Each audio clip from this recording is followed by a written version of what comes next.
لقد كان لكم في رسول الله أسوة حسنة لمن كان يرجو الله واليوم الآخر وذكر الله كثيرا. Bismillah, kita menuju ke zikir Rasulullah SAW. Ya. Fadhal antum baca. Bismillah. Zikir Rasulullah. Nabi umat ini sekaligus murabbi, pembimbing yang handal dan terdepan, memiliki komitmen yang sangat besar dalam beribadah.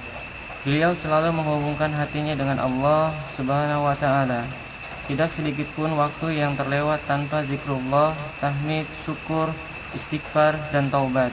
Padahal dosa-dosa beliau yang lalu maupun yang akan datang telah diampuni. Namun beliau senantiasa menjadi hambanya yang bersyukur. Nabi yang mensyukuri karunia Allah Subhanahu wa Ta'ala dan Rasul yang selalu memuji keagungannya. Beliau mengenal kebesaran Allah Subhanahu wa Ta'ala. Dengan itu beliau senantiasa memujinya, memohon kepadanya, dan kembali menuju ampunannya. Beliau mengetahui betapa berharga waktu yang diberikan. Beliau mempergunakan sebaik-baiknya dengan selalu mengisi waktu dalam ketaatan dan ibadah. Aisyah radhiyallahu anha berkata, "Kana Rasulullah sallallahu alaihi wasallam yazkurullaha ta'ala fi kulli ahyanihi."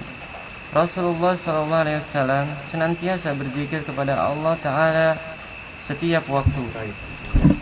Zikir Rasulullah SAW.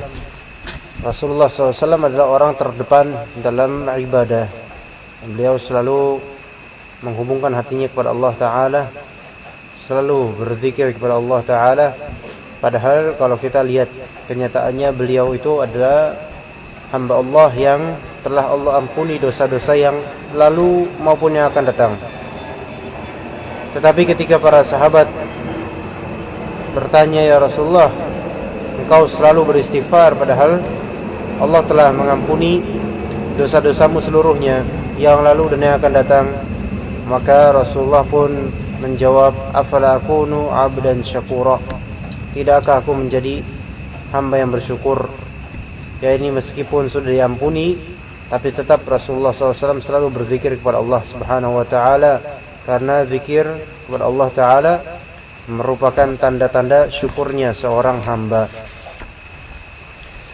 Bahkan Aisyah radhiyallahu anha menceritakan kepada kita bahwasanya beliau sallallahu alaihi wasallam senantiasa berzikir kepada Allah Subhanahu wa Ta'ala fi kulli ahyanihi, di setiap waktu. Dan zikir itu bisa dengan lisan, bisa dengan qalb, bisa dengan tadabbur, tafakkur, dan bisa dengan talaffuz. Ya, jadi banyak masalah masalah zikir itu sangat-sangat luas insyaallah taala. Baik, Ibnu Abbas mengarahkan. Bismillah. Ibnu Abbas radhiyallahu anhuma mengungkapkan, kami pernah menghitung zikir yang diucapkan Rasulullah sallallahu alaihi wasallam dalam satu majelis sebanyak 100 kali. Rabbighfirli wa tub alayya innaka antat tawwabur rahim. Ya Allah, ampunilah aku dan terimalah taubatku, sesungguhnya Engkau Maha penerima taubat lagi Maha penyayang. Diriwayatkan oleh Abu Dawud.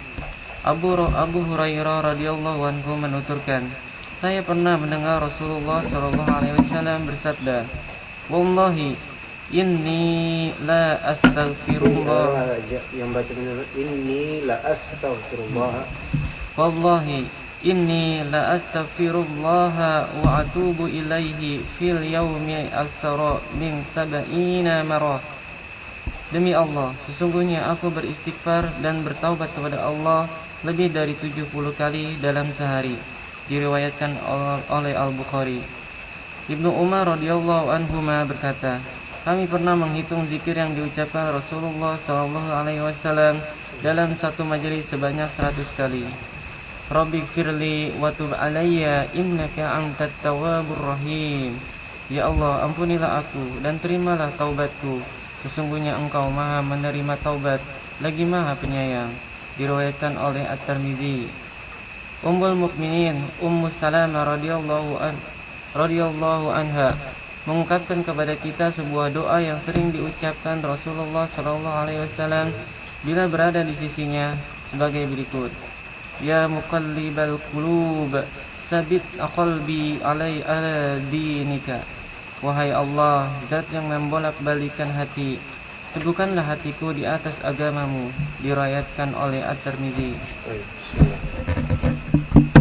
Cukup doa terakhir di sini, doa yang sangat penting buat kita.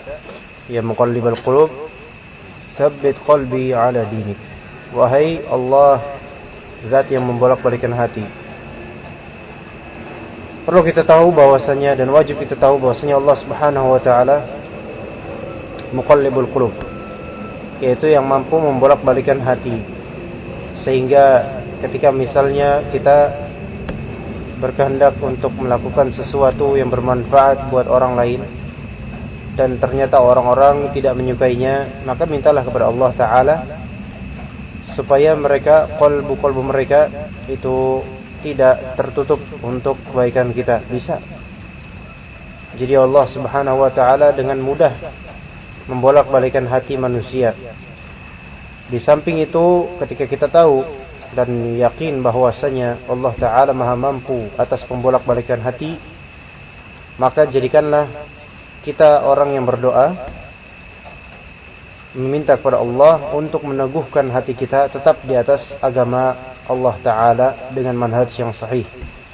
Dan ini adalah kepentingan yang besar untuk kita semua agar selamat di dunia dan juga di akhirat. Dan semoga Allah selamatkan kita dunia dan akhirat. Baik, kita lanjutkan.